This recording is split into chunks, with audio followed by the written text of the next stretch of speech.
香港教育大学全民国家安全教育日升旗仪式现在开始，请肃立并面向国旗。有请学生升旗队进场。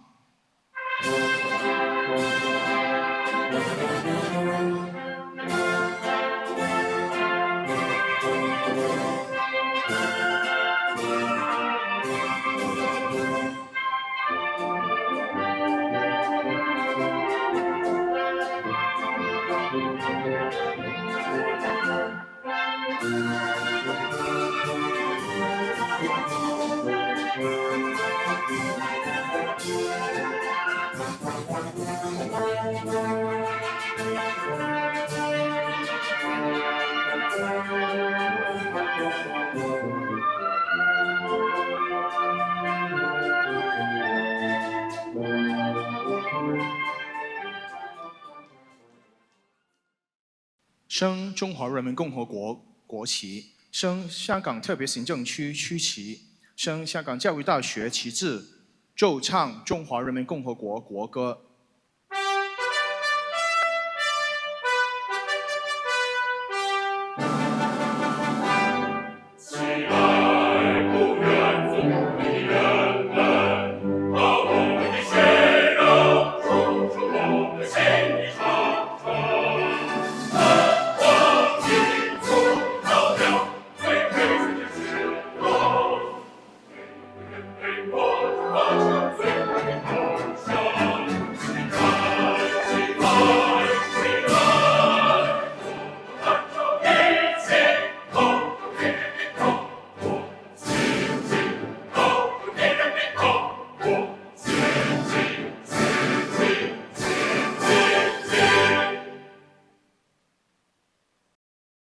今年教大為咗配合第10個全民國家安全教育日，舉行咗一系列唔同形式嘅活動。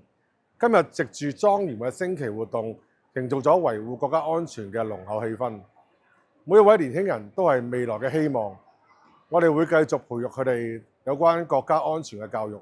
肩負起維護國家安全嘅責任。國家安全係香港特區繁榮穩定嘅基石。教大不斷加強對國家安全嘅宣傳同埋教育，鼓勵大家積極關注國家發展，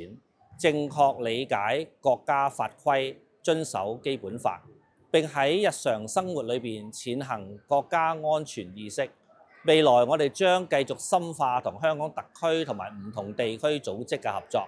向師生同埋社會大眾廣泛推廣國家安全知識教育同埋愛國主義教育。我好榮幸去擔任今日國家安全教育日嘅升旗手。咁喺成個訓練期間咧，我覺得除咗可以學習升旗同埋步操嘅知識之外咧，仲係可以進一步提升我哋對國家啦，同埋對香港啦，同埋對學校嘅使命感同埋歸屬感。咁我要特別多謝咧學校嘅 SAO 團隊啦，教我哋知識啦，同埋陪我哋訓練。